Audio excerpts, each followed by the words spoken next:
ভোলা যায় না। মুসলমান কিছু কিছু জিনিস আল্লাহ ভুলতে দিবেন না মুমিনদেরকে। জোরে বলুন সুবহানাল্লাহ। কাদেরকে ভুলতে দেবেন না? মুমিনদেরকে। নামাজ পড়া এটা মুমিনের পরিচয় কিনা? জি, মুমিনের পরিচয়। আল্লাহ পাক রব্বে কায়নাত বলেন, হে দুনিয়াবাসীরা, আমি আল্লাহ তোমাদেরকে কত সুন্দরভাবে বানিয়েছি। যেদিন আমি আদম নবী আলাইহিস সালামকে সৃষ্টি করার জন্য আমি ফেরেশতাদেরকে বলেছিলাম, হে ফেরেশতা পুত্ররা শোনো, আদম নবী আলাইহিস সালামের দেহ তৈরি করতে হবে। মাটিকে সুন্দর করে সানা হলো, একেবারে মসৃণ করা হলো। বর্তমানে আমরা যেমন করে দেখি মা বোনেরা আটাকে সেনে রুটি তৈরি করে, তার চেয়েও বড় সুন্দর করে যখন মাটিকে সারা হয়ে গেল, আল্লাহ পাক রব্বে কায়নাতকে বলা হলো, আল্লাহ মাটি আমরা সুন্দর করে সেনে নিয়েছি। আল্লাহ গো, এবারে কি তৈরি করব? আমার আল্লাহ বলেন, এ ফেরেশতারা, আমার আদম নবীর একটা দেহ তৈরি করে নাও। আদম নবী আলাইহিস সালামের দেহ তৈরি করতে হবে। ফেরেশতারা জিজ্ঞাসা করলেন, আল্লাহ কেমন রূপ দেব, কেমন আখলাক, কেমন রূপ দেব, কেমন তাকে আপনার চেহারা আকৃতি প্রদান করব? আমার আল্লাহ বললেন, বলে ফেরেশতা মণ্ডলীরা শোনো শোনো, এত সুন্দর রূপ দাও, এত সুন্দর আকৃতি দাও, সারা বিশ্বের মধ্যে যেন সব থেকে সুন্দর আকৃতি হয়, সব থেকে সুন্দর আকৃতি। আল্লাহ পাক রব্বে কায়নাত আপনাকে আমাকে সুন্দর আকৃতি প্রদান করলেন। বাবা, হে মুসলমানেরা, আমার আব্বা জানেরা, ভাই জানেরা, সোনামণিকেরা, আমার আল্লাহকে জিজ্ঞাসা করুন, আল্লাহ সব থেকে সুন্দর আকৃতি আপনি মানব জাতিকে প্রদান করলেন।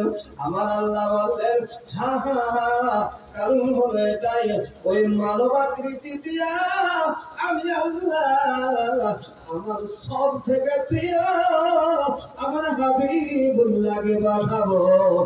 আমি আমার আখলাকে মুস্তাফা যার ভিতরে আতা করব, আমি আল্লাহ তার জন্য সুন্দর আকৃতি প্রদান করে দিলাম।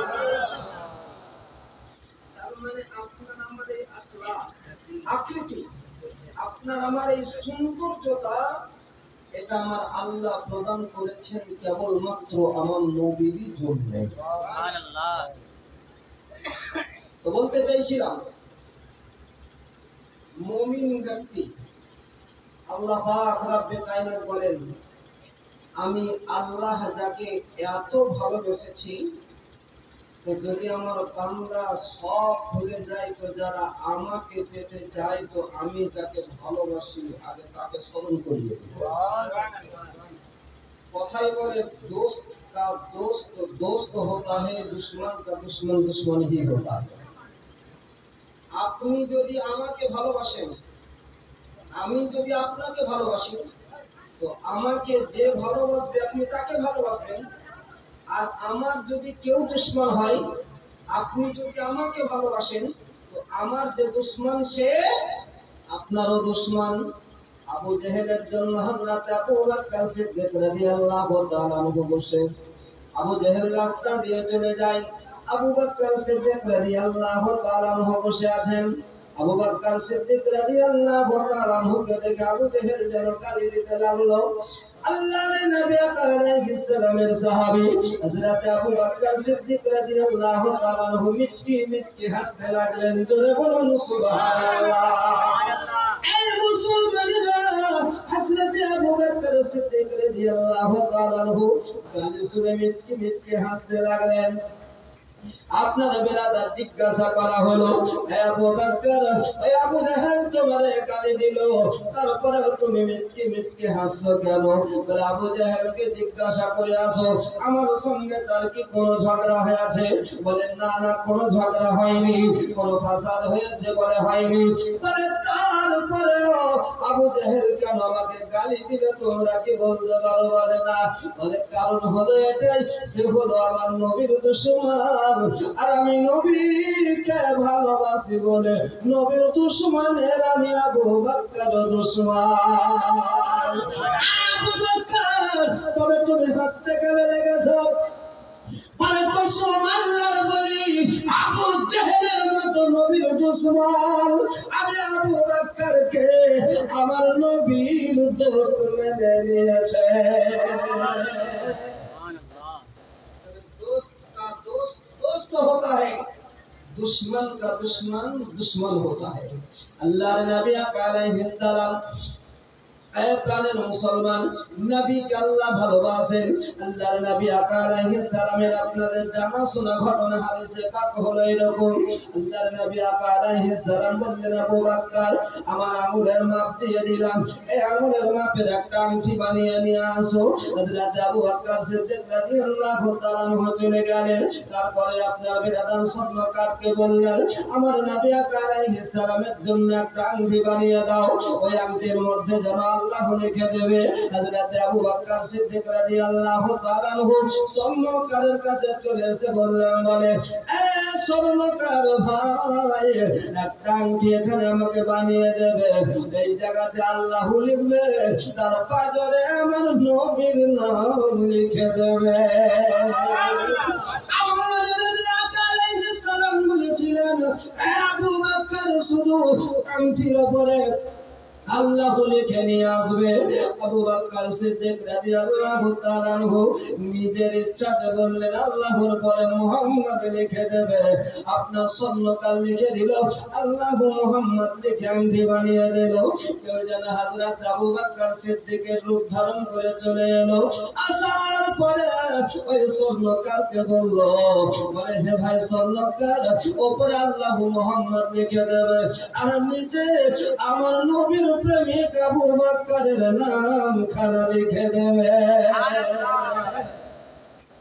স্বর্ণকার বলছে, ওপরে আল্লাহ মুহাম্মদ লিখতে একবার বলে গেল, নিচে আবার আবু বকর লিখতে বলল। স্বর্ণকার ঠিক সেই রকম করেই আল্লাহ মুহাম্মদ নিচে আবু বকর, আর আবু বকরটা লিখে দেওয়ার পরে ব্র্যাকেট দিয়ে ধরে দিল। আল্লাহর নবী আলাইহিস সালাম বললেন, বলে হে আবু বকর আংটি কি বানা হয়ে গেছে? বলে ইয়া রাসূলুল্লাহ হুকুম করুন। বলে যে আবু বকর আমার আংটি নিয়ে চলে আসো। এ মুসলমানেরা, আমার আব্বা জানেরা, ভাই জানেরা, সোনা মানিকেরা, এই ঘটনাটা কখন ঘটেছিল? এই ঘটনাটা ঘটার পরে একটা বিশাল যুদ্ধ হয়েছিল। এই যুদ্ধটার নাম ছিল বাবা উহুদের প্রান্তর। উহুদের যুদ্ধের প্রান্তরে যাওয়ার আগে এই ঘটনাখানা ঘটে গিয়েছিল। আল্লাহর নবী আলাইহিস সালাম বললেন, আবু বকর যাও যাও চলে যাও, আংটিখানা নিয়ে আসো। আংটিখানাকে নিয়ে আসা হলো। আল্লাহর নবী আলাইহিস সালামের হাতে অর্পণ করা হলো। নবী আমার একবার আংটির দিকে তাকায়, আর একবার আবু বকরের দিকে তাকায়। বিশ্ব নবী আলাইহিস সালাম বললেন, বলে আবু বকর এটা তুমি কি করেছো বলো? বলে ইয়া রাসূলুল্লাহ, হাবিবাল্লাহ, নবী গো আমি কি অন্যায় করেছি? বলে আমি তোমার না বলেছিলাম আল্লাহর নাম লিখে আংটি বানাতে, তোমাকে মুহাম্মদ কে লিখতে বলেছে? আবু বকর সিদ্দিক জনাবের আদার জজ্জল করে কাঁদতে কাঁদতে বললেন, ইয়া রাসূলুল্লাহ, ইয়া হাবিবাল্লাহ, নবী গো আমি একদিন স্বপ্নের মাধ্যমে দেখেছিলাম আমি জান্নাতের ভিতরে প্রবেশ করছি। যারা বলুন সুবহানাল্লাহ। আমি একদিন স্বপ্নের মাধ্যমে দেখেছিলাম আমি জান্নাতের ভিতরে প্রবেশ করছি। ইয়া রাসূলুল্লাহ, ইয়া হাবিবাল্লাহ, নবী গো আপনি আগে আগে চলে যান, আমি আবু বকর আপনার পিছে পিছে দামানে মুস্তাফা ধরে আমি জান্নাতের ভিতরে প্রবেশ করতেছিলাম, ইয়া রাসূলুল্লাহ কেউ যেন চলে এলো, একটা চাদরকে উত্তোলন করলো, ওই চাদরের নিচে যেন আমাদেরকে আপনার ভরে নিল। একই চাদরের তলাতে আমরা জান্নাতের ভিতরে প্রবেশ করতেছিলাম। ইয়া রাসূলুল্লাহ, ইয়া হাবিবাল্লাহ, নবী গো, সেই দিনে দেখেছিলাম জান্নাতের গেটের দিকে যখন তাকালাম, জান্নাতের গেটে আল্লাহ গো, নবী গো, আপনারা যেমন আল্লাহর নাম লেখা আছে, আল্লাহর নামের পাশে আপনার নাম লেখা আছে।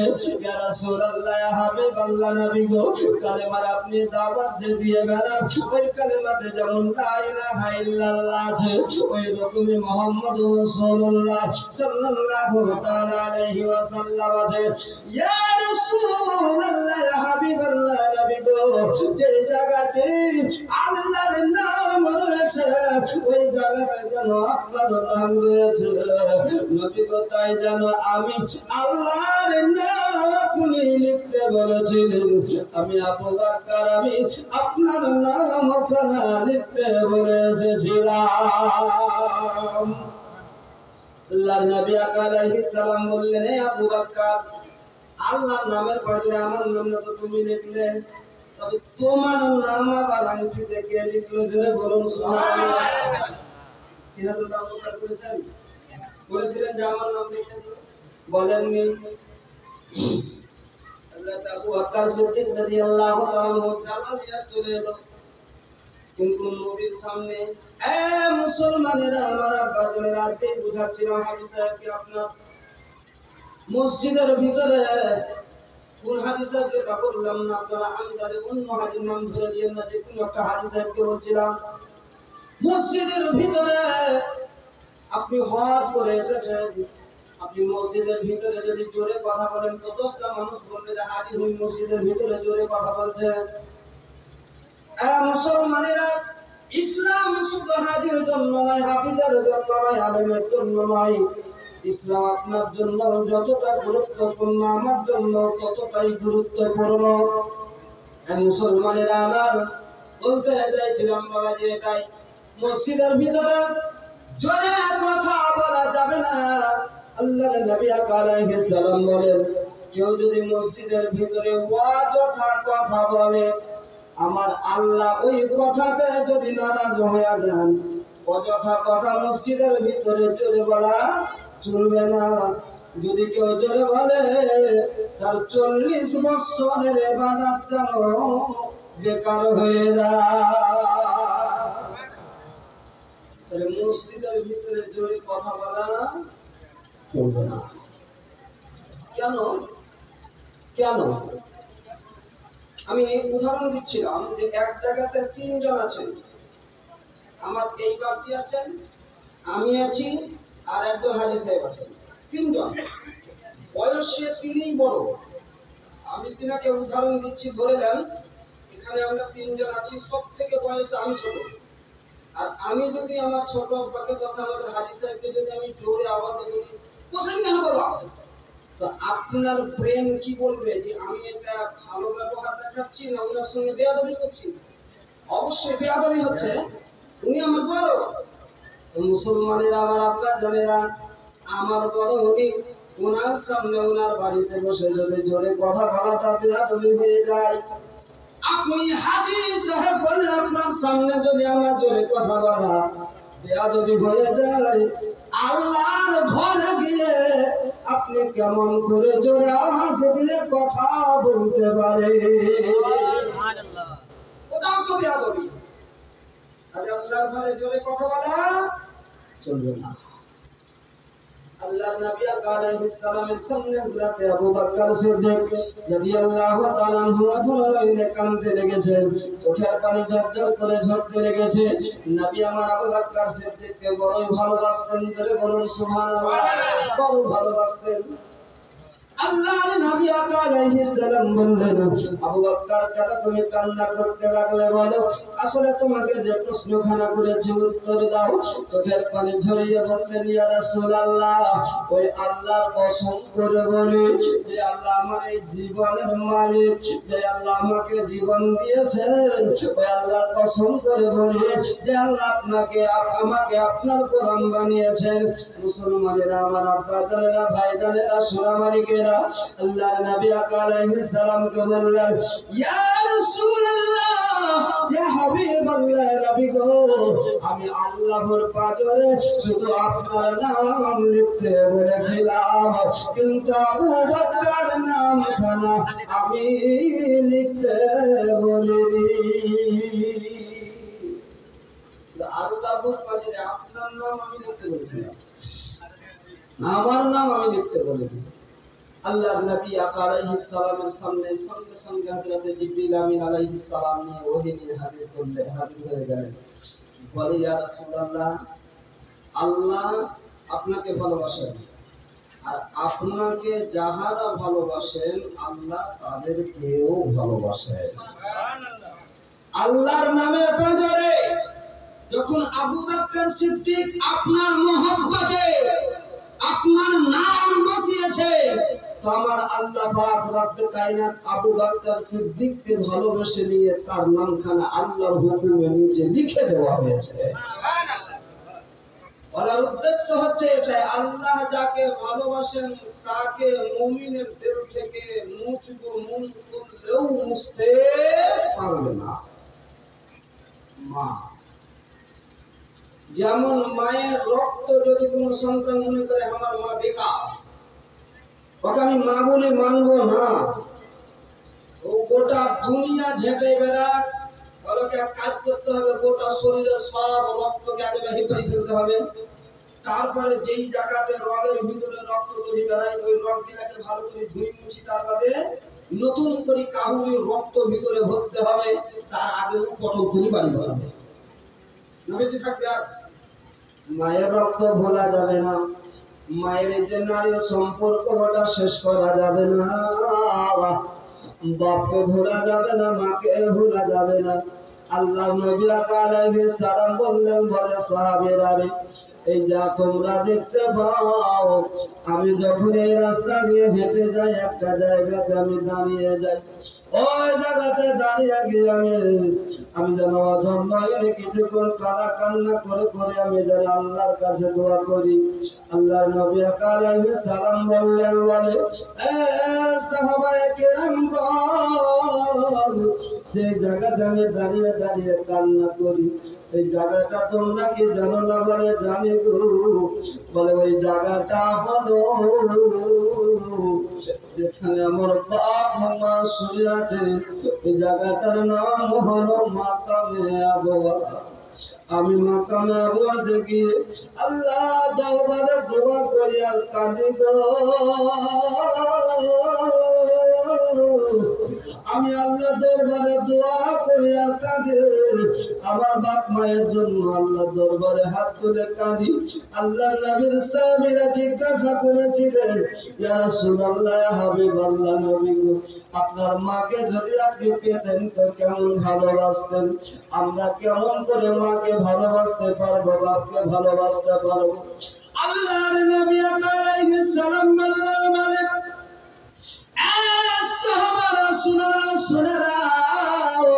তোমার জিন্দা গায়ের চামড়াকে ছিঁড়ে যদি মায়ের জুতা বানিয়ে দাও, তবুও তোমার মায়ের এক ফোঁটা দুধের ঋণ শোধ করতে পারবে না। আল্লাহর নবী আলাইহিস সালাম মায়ের দাম কত তো নবী আমার বলে গেলেন। আব্বা জানেন, আমার বলছিলাম গো, আমার আল্লাহ যারা ভালোবাসে তাদের হৃদয় থেকে আমার নবীকে বলতে দেবেন না। নামাজ এটা হলো মুমিনদের পরিচয়। আমার আল্লাহ বলে, বান্দারে আয় আয় আয়, আকিম সালাতা, নামাজের জন্য চলে যায়। আমার আল্লাহ বলে যে আমার নেককার পরহেজগার বান্দা হবে, নামাজের জন্য চলে আসবে। আর আমি আল্লাহ নামাজের ভিতরে একবার নয় দুবার নয় আমি বারবার আমার নবীর নাম ভরে দিলাম, আমার নবীর নাম রেখে দিলাম। আর একটা ঘটনা আমার আল্লাহ জানিয়ে দিলেন, বিশ্ববাসীরা শুনে নাও, নামাজ সবাই কায়েম করতে পারবে না, নামাজ সবাই পড়তে পারবে না রে। আমার আল্লাহ বলে বান্দা বান্দিরা রে, নামাজের মধ্যে একটা দোয়া রয়েছে যেটা বলা হামদুত তাহিয়াত, যেটাকে তাহিয়াত বলা হয়, যেটাকে তাশাহুদ বলা হয়। আর তাহিয়াত নামাজের সময় আমরা পড়ি। আমার আল্লাহ বলে নবী গো, এই তাহিয়াত এমন একটা টাইমে আমি আল্লাহ তোমারে দিলাম, তোমারে আতা করলাম। হাবিব, যে সময় আমি আল্লাহ, আমি শুধু তোমার আর তুমি শুধু আমার হয়েছিলে, আমি কোন ফেরেশতাকে কাছে আসতে দেইনি। এই টাইমে আমি আল্লাহ তুমি একই জায়গাতে হয়ে গিয়েছিলাম। হাবিব গো, আমার বান্দা বান্দীদেরকে জানিয়ে দিও, যারা নামাজের মধ্যে দাঁড়াবে, নামাজের মধ্যে দাঁড়াবে আল্লাহকে স্মরণ করে, আমি আল্লাহ রহমতের চাদরের তলাতে তাদেরকে এমন করে আমি আল্লাহ ঢেকে নেব, ওই জায়গাতে শুধু আমি আল্লাহ বান্দার হয়ে যাব আর বান্দা আল্লাহর হয়ে যাবে।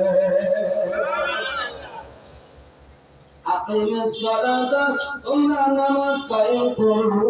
নামাজের জন্য যখন আপনি দাঁড়াবেন, আপনি আল্লাহ আল্লাহ আপনার হয়ে গেছে।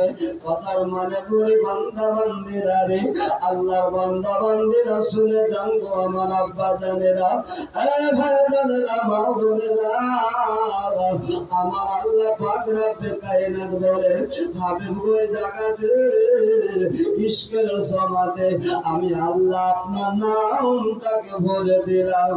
যদি আমার বান্দা বান্দিরা নামাজে চলে আসে, অটোমেটিক তাদের আমার নবীর সঙ্গে প্রেম হয়ে যাবে।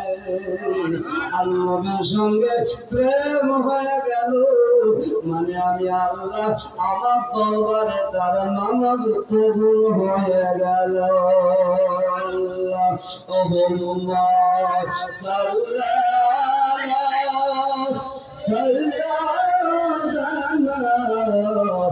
মাওলানা মুহাম্মদ ওয়া আলা আহলি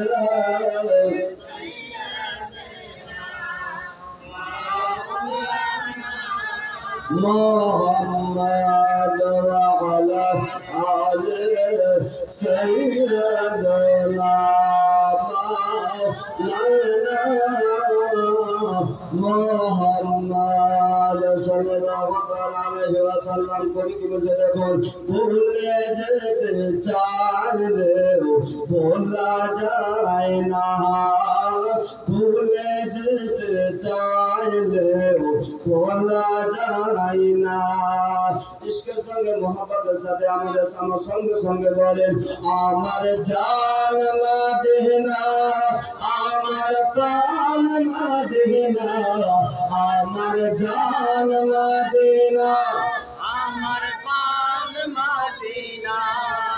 ভুলে যেতে চাইলে ভোলা যায় না, ভুলে যেতে চাইলে ভোলা যায় না।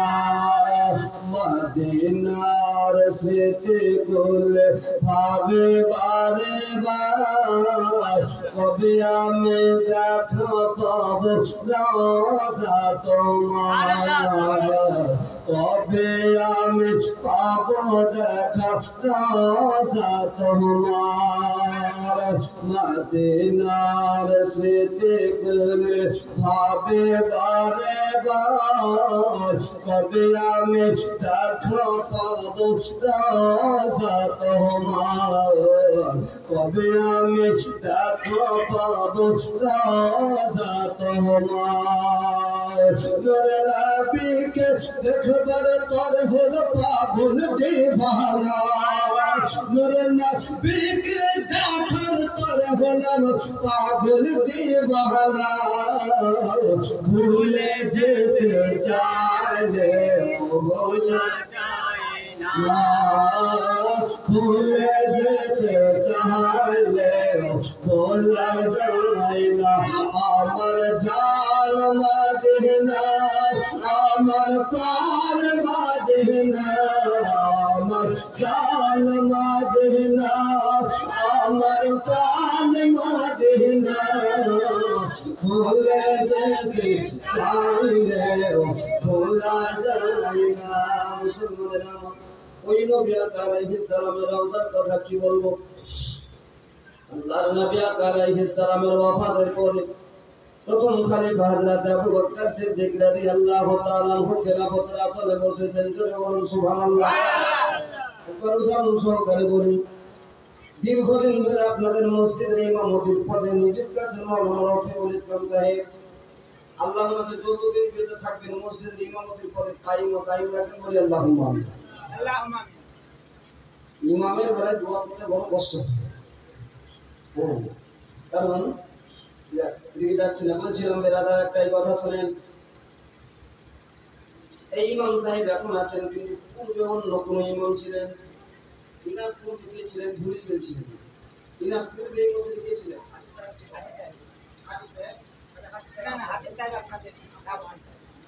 আমাদের হাফিজ সাহেবের পরে ইনি ভুলেছিলেন এখন একজন এলেন আসার পরে এখন বলছেন আপনাকে ও একটা মশলা জানা ছিল তো হাফিজ সাহেব করে গেল বলছে উনি নাই বলছে নাই মানে বলছে ইমামতের কাজ আছে সব থেকে বড় বাড়ি নবী বলছে এখন আর নাই কি মশলা আমাদের নতুন মৌলভী সাহেব আছে শোনাই না তাই বলবে কিনা মৌলভী সাহেব তো আছে ওনাই তো সেই কেউ আছে ওনার জায়গাতে কাউকে রাখা হয়েছে এখন তুই যদি বলে যে না আমি ওর কাছেই উত্তর নিব তাহলে কি বলতে হবে বলে তাহলে বাড়িতে চলে যাও বাড়িতে চলে যাও আল্লাহর নবী আলাইহিস সালামের ওয়াফাতের পরে বেরাদার আল্লাহর নবী আলাইহিস সালামের সাহাবী হযরত আবু বকর সিদ্দিক রাদিয়াল্লাহু তাআলা আনহু খেলাফতের আসনে বসেছেন এমন সমাজে একজন ব্যক্তি যেন বেরাদার কোথা থেকে চলে এলো যেন বেরাদার আল্লাহর নবী আলাইহিস সালামের খোঁজে তায়েফ নগর থেকে যেন চলে এলো হযরত আবু বকর সিদ্দিক রাদিয়াল্লাহু তাআলা আনহুর খেলাফতিকালে যখন পথিক হাজির হয়ে গেল রাস্তার মধ্যে হযরতে আপনার আনাস রাদিয়াল্লাহু তাআলা আনহুর সঙ্গে দেখা হয়ে গেল আনাস রাদিয়াল্লাহু তাআলা আনহুকে দেখে ওই ব্যক্তি জিজ্ঞাসা করলেন বলে আপনার চেহারা দেখে মনে হচ্ছে আপনি নবীর সাহাবী সুবহানাল্লাহ আপনার চেহারা দেখে মনে হচ্ছে আপনি নবীর সাহাবী আল্লাহু আকবার হযরত আনাস রাদিয়াল্লাহু তাআলা আনহু চোখের পানি ছেড়ে দিলেন বললেন হ্যাঁ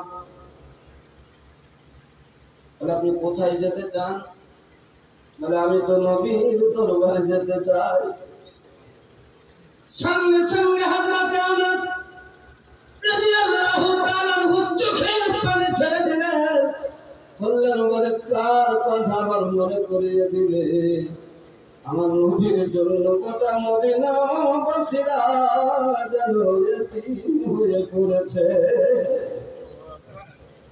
গোটা মদিনাবাসীরা এতিম হয়ে পড়েছে শুধু মদিনার মানুষেরা নয় দেখো দেখো গবাদি পশু যত ঘরে বন্দি রয়েছে সেই পশুগুলা থেকে এক সপ্তাহ হয়ে গেল খাবারও খাই না পানিও পান করে না কার কথা স্মরণ করিয়ে যার কথার জন্য, যার নাম শোনার জন্য, যার কণ্ঠস্বর, কণ্ঠের আওয়াজ শোনার জন্য মদিনার মানুষেরা নয়, মদিনার পশু পাখিরা গাছের উপরে অপেক্ষা করতো। ওই নবী আলাইহিস সালাম যে আর নাই, সঙ্গে সঙ্গে বলল, তুমি কি আমারে শোনালে? আমি এতদিন কাফির হয়েছিলাম, আমি নবীর হাতে কলেমা পড়ে মুসলমান হওয়ার জন্য এসেছি।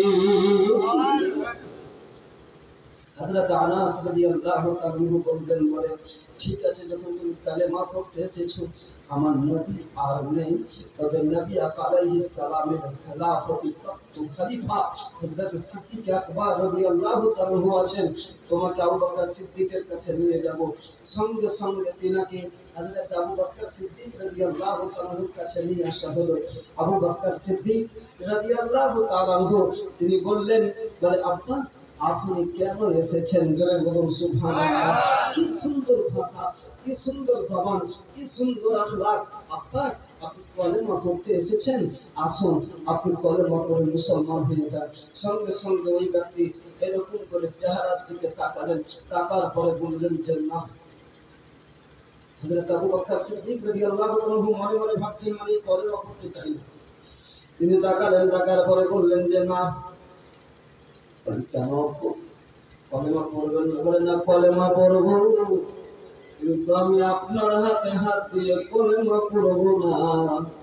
আমি যার হাতে হাত দিয়ে কলেমা পড়তে এসেছি, আমি তার হাত ধরবো, তবে কলেমা পড়ে মুসলমান হয়ে যাব। আবু বকর সিদ্দিক রাদিয়াল্লাহু তাআলা সঙ্গে সঙ্গে বুঝতে পেরে গেলেন নবীর প্রেমে পাগল হয়ে আছে, আমার নবীকে ছাড়া কলেমা পড়বে না। আবার তিনি বুঝাতে চাইলেন, দেখো আমার আল্লাহর হুকুম হয়েছে, নবী আমাদের চোখের অন্তরাল হয়ে চলে গেছেন। সঙ্গে সঙ্গে বললেন, বলে ঠিক আছে, আপনারা শুনে যান। কোথায় আমার নবী শুয়ে আছেন, ওই জায়গাতে আমাকে নিয়ে চলুন। আল্লাহর নবী আলাইহিস সালামের রওজার পাজরে তিনাকে নিয়ে যাওয়া হলো। নিয়ে যাওয়ার পরে সাহাবায়ে কেরামরা যেন আশ্চর্যিত হয়ে তার দিকে শুধু দৃষ্টি রেখেছেন। চাদরের জালিখানাকে ধরে এই ব্যক্তি কেঁদে কেঁদে বললেন, হুজুর গো, আমি জানি আপনি হলেন তো রহমাতুল লিল আলামিন নবী, আল্লাহ আপনাকে রহমতের দরিয়া করে প্রেরণ করেছেন। আমি জানি আপনার দরবার থেকে কাউকে আল্লাহ খালি হাতে ফিরিয়ে দেয় না। আমি আল্লাহর একজন বান্দা, আমি আপনার কাছে এসেছি, আমি কলেমা করব তো আপনার কাছে করব। আমি তাই মনে আশা করে এসেছি, আশা রাখি আমাকে আপনি ফিরিয়ে দেবেন না। নবী গো,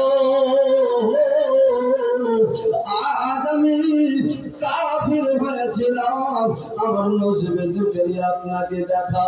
নবী গো, আমি এসেছি, আমাকে কলেমা পড়িয়ে মুসলমান বানিয়ে দেন। এই মুসলমানেরা ঘন্টার পর ঘন্টা নবীর রওজার জারি ধরে কেঁদে যায়, কোনো আওয়াজ আসে না। সাহাবায়ে কেরামগণ আশ্চর্যিত হয়ে গেলেন, বলে ভাইরে তুমি বেরিয়ে চলে এসো, আমার নবীর রওজার পাজরে আর কাঁদে দাও। সাহাবী খলিফার হাতে হাত দিয়ে দাও, তাহলে নবীর হাতে বায়াত গ্রহণ করা হয়ে যাবে। এ মুসলমানেরা কিন্তু কাফির হলো, ওর আকীদা ছিল ওনার এইরকমই। আমি জানি আমার নবী আমাকে ফিরিয়ে দেবেন না। গভীর রাত্রি হয়ে গেল, আওয়াজ থেকে বলতেছে, আল্লাহর বান্দারে আয় আয় আয়, আমি নবীর রওজাতে কে কাঁদিস রে? আমি নবী কলেমা পড়াতে আছি, কলেমা পড়ে মুসলমান হয়ে যা। তুমি রাত্রি বেলাতে নবীর রওজার ভিতর থেকে আওয়াজ ভেসে এলো, আর যেন বেরাদার ওই ব্যক্তি কলেমা পড়ে মুসলমান হয়ে গেলে আমার আল্লাহ জানিয়ে দিলেন নবী গো, মনের যে আশা নিয়ে আপনার দরবারে আসবে আমি আল্লাহ তাদেরকে নৈরাশা করি না।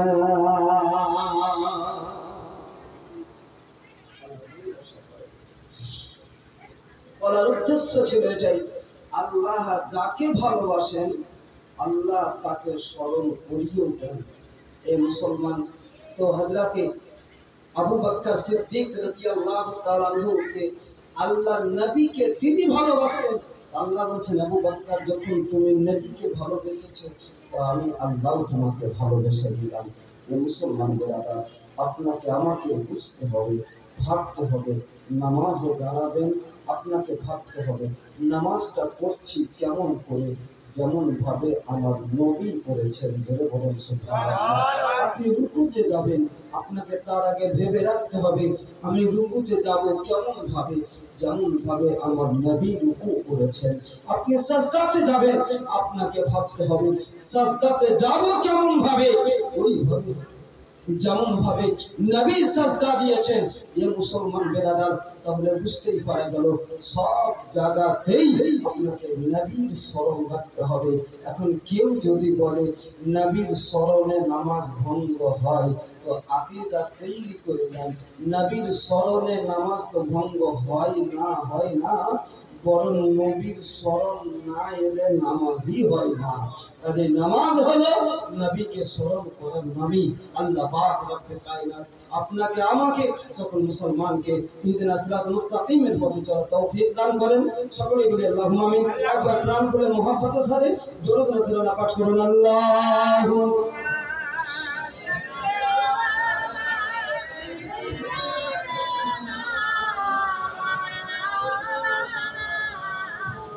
محمد وعلى آل سيدنا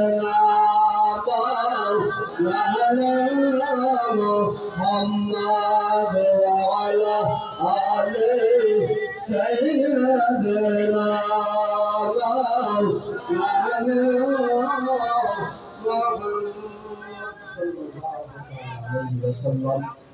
الإسلام আল্লাহ পাক রব্বুল কায়নাত পবিত্র কোরআনুল মাজিদ ওয়াল ফুরকানুল হামিদের মধ্যে ইরশাদ করেন ইয়া আইয়ুহাল্লাযীনা আমানুত্তাকুল্লাহ। হে ঈমানদার বিশ্বাসী বান্দারা তোমরা আল্লাহকে ভয় করো। অকুনু মা'আস সাদিকিন সত্যবাদীদের সঙ্গী হয়ে যাও। যাহারা সত্য কথা বলে, যাহারা সত্য পথে চলে, যাহারা সৎ পরায়ণ তাহাদের সঙ্গ লাভ করো। লাআনাতুল্লাহি আলাল কাযিবিন। দেখবেন অনেক ব্যক্তি আছে যার আদতই হচ্ছে মিথ্যা কথা বলা। বহুত মানুষ দেখতে পাবেন। আল্লাহর নবী আলাইহিস সালাম সাহাবায়ে কেরামদেরকে বললেন তোমরা যদি গুনাহ থেকে বাঁচতে চাও তো একটা কাজ করো, একটা। সাহাবায়ে কেরামগণ জিজ্ঞাসা করলেন ইয়া রাসূলুল্লাহ সেটা কি? নবী আমার বললেন তুমি মিথ্যা ছেড়ে দাও, মিথ্যা ছেড়ে দাও। যদি তুমি মিথ্যা ছেড়ে দিতে পারো জানবে জিন্দেগির অর্ধেক গুনাহ থেকে আল্লাহ তোমাকে বাঁচিয়ে নিয়েছে। মিথ্যা বড় খারাপ জিনিস। আপনি যখন আমার উপরে জুলুম করবেন আপনার যদি আকীদা থাকে যে আমি মিথ্যা বলবো না তো আপনি জুলুম করতে পারবেন না। কারণ আপনি মিথ্যা বলবেন না, আপনাকে সত্য বলতে হবে। সত্য বললেই আপনি যে অন্যায় করছেন ওটা ধরা পড়বে, তাহলে আপনি জুলুম করতে পারবেন না। আল্লাহ পাক রব্বুল কায়নাত এর জন্য বলেছেন লাআনাতুল্লাহ, আল্লাহর লানত আলাল কাযিবিন, যারা মিথ্যা কথা বলে। কিয়ামতের দিনে যারা মিথ্যা বলে, যারা মিথ্যা শুনে এবং মিথ্যার উপরে যারা বিশ্বাস করে, তিন প্রকারের ব্যক্তি। যারা মিথ্যা বলে, যারা মিথ্যা শুনে, যারা মিথ্যার উপরে বিশ্বাস করে, এই তিন প্রকারের ব্যক্তিকে জাহান্নামের আগুনের আপনার শিকল দিয়ে, জাহান্নামের আগুনের রড বা শিক দিয়ে তার জিহ্বাকে টেনে বের করা হবে। জাহান্নামের আগুনে যখন ওই আপনার জিহ্বাকে টেনে পোড়ানো হবে, তো সে চিৎকার করে বলবে, যদি কাশ আগে জানতাম, না মিথ্যা বলতাম, না মিথ্যা শুনতাম, না মিথ্যাকে বিশ্বাস করতাম। আল্লাহ পাক রব্বে কায়নাতের ফেরেশতারা আওয়াজ দিয়ে বলবেন, তোরা কি কোরআন পড়িসনি? তোরা কি কোরআন পাসনি? তোরা কি কোরআনের বাণী শুনিসনি? নবীর হাদিস কি শুনিসনি? এজন্যই বেরাদার, হার হালাতে, সর্ব অবস্থাতে সর্বদা মিথ্যাকে ত্যাগ করুন, মিথ্যাকে ত্যাগ করুন, মিথ্যাকে ত্যাগ করুন। মিথ্যা ক্ষণিকের জন্য আপনাকে আশ্রয় দিতে পারে। যেমন ভাবে আপনার বেরাদার ইসলাম, আপনার তিরপলের একটা বেড়ি ঝড় এলে ভেঙে চলে যায়, ঠিক সেই রকমই আপনার মিথ্যার জয়, ক্ষণিকের জয়, কিছুক্ষণের মধ্যে যা আল হাক্কু ওয়া যাহাকাল বাতিল ইন্নাল বাতিলা কানা যাহুকা। যখন সত্য আল্লাহ উদ্ঘাটন করে দেবেন, তখন আপনার মিথ্যা জাহির হয়ে যাবে। সারা বিশ্ব সেদিন আপনাকে মিথ্যুক বলে পরিচয় পেয়ে যাবে। সারা বিশ্ব আজ ক্ষণিকের জন্য আপনি মিথ্যা কথার আশ্রয় নিয়েছেন, এটা ঠিক, কিন্তু যেদিন জাহির হয়ে যাবে আপনার মরার পরেও মানুষ বলবে, লোকটা খুব মিথ্যুক ছিল রে। মিথ্যা থেকে বাঁচুন, মিথ্যা হলো গুনার প্রধান অস্ত্র। আল্লাহ পাক রব্বে কায়নাত আপনাকে আমাকে তৌফিক দান করুন বলে আল্লাহুম্মা আমিন। এগুলো উপদেশ, এতক্ষণ বক্তব্য শুনলেন, এবারে উপদেশ। আর একটি উপদেশ বাণী শুনিয়ে যায়। আজকে সাদেক আর সাধুর নাম কি ভালো জানি, ওই মনে হয়, আর না বলে ওই সবাই তো ওই জানে। আমি জানেন, আপনি জানেন না, কেউই জানে না, আমিও জানি না, তো ওই সাধু সাদেক আর একটা হচ্ছে চিমু। বড় ভালো নাম কিছু আছে, যাই হোক থাকবে। এই যে ভালো নাম জাহির পাই না কেন? ভালো নাম প্রকাশ পাই না কেন? কারণ হচ্ছে একটাই, যে আমরা নিজের পথটাকে সুন্দর করতে পারি না, তাই সুন্দর নাম খানাও জাহির হয় না। আমার লও হুজুর, মানে আমাদের লও ভাইয়ের একটা ডাকনাম আছে, কেউ বলতে পারবেন না, কেউ বলতে পারবেন না আপনার জীবনের ডাকনামটা কি। আপনাদের যিনি প্রাক্তন ইমাম মেজ হুজুর, ওনার একটা ডাকনাম আছে, আপনারা কেউ বলতে পারবেন না। মানুষে বলতো তখন ওই ডাকনাম হয়েছিল, আল্লাহ ঢাকা দিয়ে দিয়েছেন, উদাম করেননি, আল্লাহ ঢেকে দিয়েছেন। অতুইজ্জু মান তাশা ওয়া তুযিল্লু মান তাশা, ইজ্জতের মালিক আল্লাহ, জিল্লাতের মালিক আল্লাহ। আপনাকে একটা কে কি ফুচকা ফুচকা নামগুলি ডাকলো, ওই নাম ঠেকে গেল, ভালো নাম তো ঢাকা পড়ে গেল কেন? উদাম করতে হবে। আর সত্য উদাম হয় আপনার সৎ ব্যবহারের কারণে। মুআজ্জাজ মুহতারাম সামিঈনে কিরাম বিরাতুল ইসলাম, আজকে নাম আপনার কি বলে, মিলাদ শেষে কি দোয়া করব? আল্লাহ তুমি উনাদের মাকে জান্নাতি বানিয়ে দিও, তাই কি না? দোয়া এভাবেই তো করব। জি।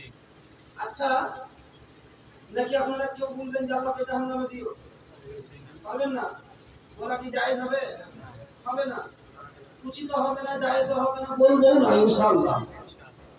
আচ্ছা, যদি কালকে একটা সুদখোর মরে, সুদখোর, আল্লাহ তো বলেই দিয়েছেন যারা সুদ খায় তাদের এক এক করে যত গুনাহ হয় তার মধ্যে থেকে সর্বনিকৃষ্ট গুনাহ হচ্ছে সবথেকে কম ওজনের যে গুনাহটা, সেই গুনাহটা হচ্ছে মায়ের সঙ্গে জিনা করা। বলো নাউজুবিল্লাহ। একটা সুদ খাওয়া আর মায়ের সঙ্গে একবার জিনা করা, নাউজুবিল্লাহ। বলতে বড় ঘৃণা, শুনতে ঘৃণা, কিন্তু এটা আল্লাহর ফরমান। আর সব থেকে বড় গুনাহ কি? আল্লাহর সঙ্গে যুদ্ধ করা। পারবে কেউ আল্লাহর সঙ্গে যুদ্ধ করতে? যদি চেষ্টা করেন তাহলে একবার নমরুদ আর ফিরআউনকে জিজ্ঞেস করবেন, তাহলে বুঝতে পারবেন আল্লাহর সঙ্গে যুদ্ধ করা কাকে বলে। মুআজ্জাজ সামাইনে কিরাম বেরাদান ইসলাম, তো বলতে চাইছিলাম এটা যে ওই ব্যক্তিও যদি মারা যায়, মাওলানা রফিকুল ইসলাম সাহেব কেন যদি আমাকেও দাওয়াত করে দোয়া কি করবো, আল্লাহ তুমি ওকে জান্নাত দিয়ে দিও, বলবো কিনা? নাকি ওখানে ডুবে আল্লাহকে জাহান্নাম দিও, বলবো না? কারো ভয় নয়, কারো ভয়ে নয়, আমি বলবো না, এমনি বলবো না। কিন্তু বিষয়টা হচ্ছে আমাদের বর্তমান অবস্থা দাঁড়িয়েছে পাইকারি। পাইকারি বাংলাদেশের বক্তব্য শুনবেন, দেখবেন বাংলাদেশি বক্তারা বলবেন জোরে বলুন ঠিক কিনা, তারা সবাই আসে ঠিক, একসঙ্গে সবাই বলে উঠবে ঠিক। তার মানে ওই মৌলবি যদি বলে ইয়া দল মশা এলো, মশা এসে চাকে বসলো, বিশাল মধু হয়ে গেল, ঠিক কিনা? ঠিক। যা মশাতে কোনদিন মধু হয়? আর ঠিক বলাটা অভ্যাস, এটা অভ্যাস, আর অভ্যাসের কারণে আমার ঠিক ঠিক মুখে বাহির হয়ে যায়। তবে রামের মুসলমান ও যদি হাজারো বার ঠিক বলে বা ঠিক বলাতে ভুল কখনো ঠিক হবে না। আপনি আমি কেন, যদি আপনার পথ ওই রকম হয়ে থাকে যাদের উপরে আল্লাহ আল্লাহ রসুলের লানত বর্ষিত হয়, তাদের জন্য যদি আল্লাহর ওলিরা এসে দোয়া করে তো তবুও তাদের জন্য দোয়া কবুল হবে না। যদি তাদের কর্ম ওই ধরনের হয়, তবে রাতান ইসলাম তাহলে শুধু এটা ভাবিয়েন না যে 40 করে দিলে আমার বেটা এসে আমি 5 নেব, আমার কি বলে বৌমা থাকবে, পোতা পতিন থাকবে, তারা দোয়া খায়ের করে দিবে, জান্নাতি চলে যাব, জান্নাতি হয়ে যাব, জান্নাত চলে যাব না। আপনাকে আপনার কর্ম ঠিকভাবে করে যেতে হবে, আপনাকে আপনার কর্ম সঠিকভাবে পালন করে যেতে হবে। যদি আপনি ওটা না করতে পারেন তাহলে একটাই জিনিস জেনে রাখেন, আল্লাহ দয়া যদি হয় জান্নাতে যাবেন, আল্লাহ দয়া করে দেবেন, কিন্তু আপনার নিজের কর্মের জন্য আপনাকে কবরে গিয়ে সাজা পেতেই হবে।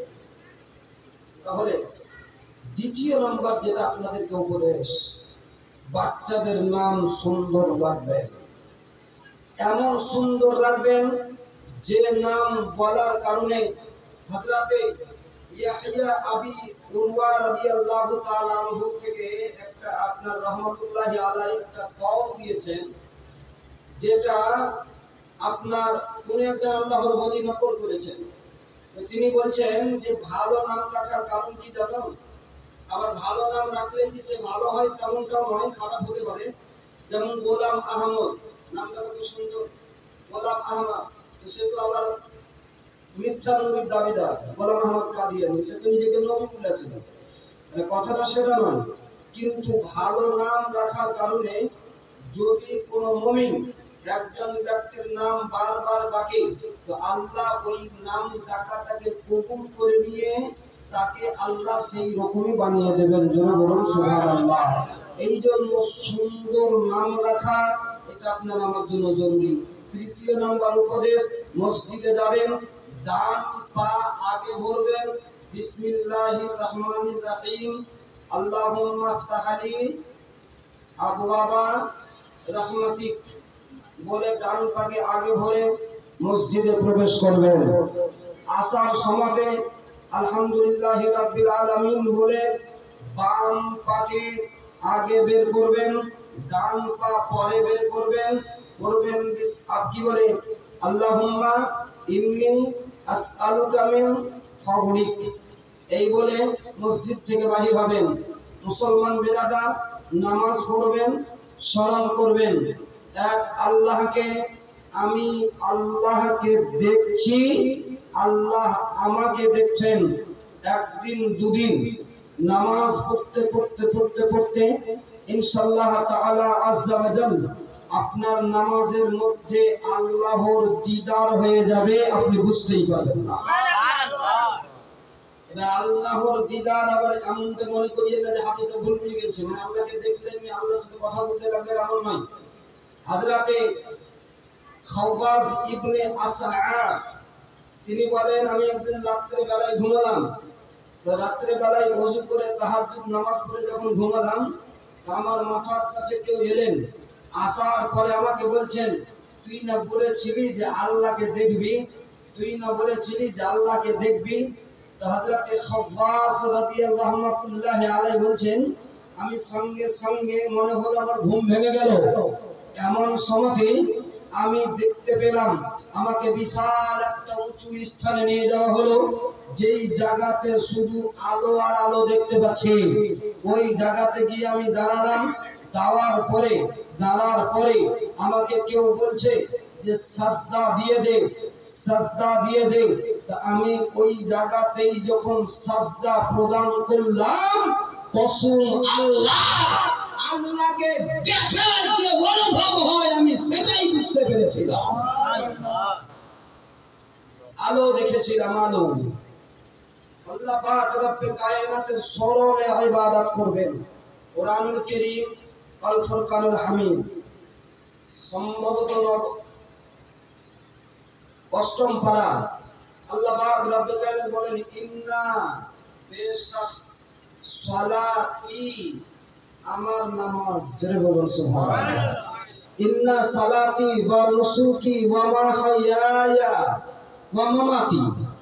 আল্লাহ বলেন, বল বান্দারা তোমরা শোনো, ইন্না বেশাক নিশ্চয়, সালাতি আমার নামাজ, ওয়া নুসুকি এবং আমার সুকুন, ওয়া মাহইয়ায়া এবং আমার বেঁচে থাকা, ওয়া মামাতি এবং আমার মৃত্যু বরণ করা, লিল্লাহি রাব্বিল আলামিন, এই সমস্ত কিছু শুধু আল্লাহ তোমারই জন্য। তাহলে 5 ওয়াক্তের নামাজি যিনারা আছেন, তিনাদের জন্য আবেদন, 5 ওয়াক্তের নামাজ আদায় করুন বা জামাআত আদায় করুন। সঙ্গে সঙ্গে আকীদা তৈরি করুন যে আমি আল্লাহকে দেখছি আর আল্লাহ আপনাকে দেখছেন। 3টা উপদেশনামা আপনাদের কাছে রেখে আজকে সমাপ্তি ঘোষণা করছি। ওয়ামা আলাইনা ইল্লাল বালাগ, হায়াত বাকি তো মুলাকাত বাকি। আল্লাহুম্মা সাল্লি আলা সাইয়্যিদিনা মাওলানা মুহাম্মদ ওয়া আলা আলি সাইয়্যিদিনা ওয়া আলা আলিহি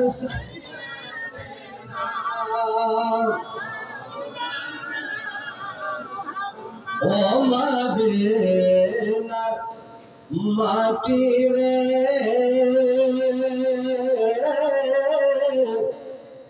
সকল সুখ বুঝি তোর কপালে। শেষ গজল পড়ছি, মহব্বতে বলেন সুবহানাল্লাহ। আগামীতে সামনে নবী দিবস আসছে, কাজে লাগবে, আবার মহব্বতে বলেন সুবহানাল্লাহ। ও মাদিনার মাটি রে,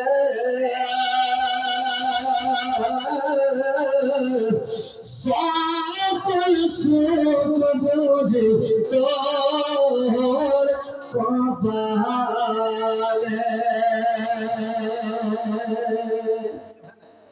ও মদিনা রে,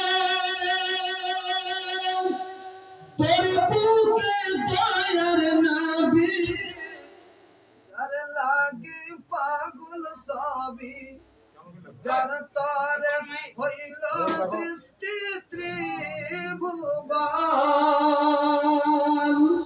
ও মদিনা রে, তোর বুকে দয়ার নবী, যার লাগি পাগল সবই, যার তরে হইল সৃষ্টি ত্রিভুবন। কাঁদি আমি সারাক্ষণই, কখন যাব সেখানে, কাঁদি আমি সারাক্ষণই, কখন যাব সেখানে, সহে না আর পরাণে। ও মদিনার মাটি রে,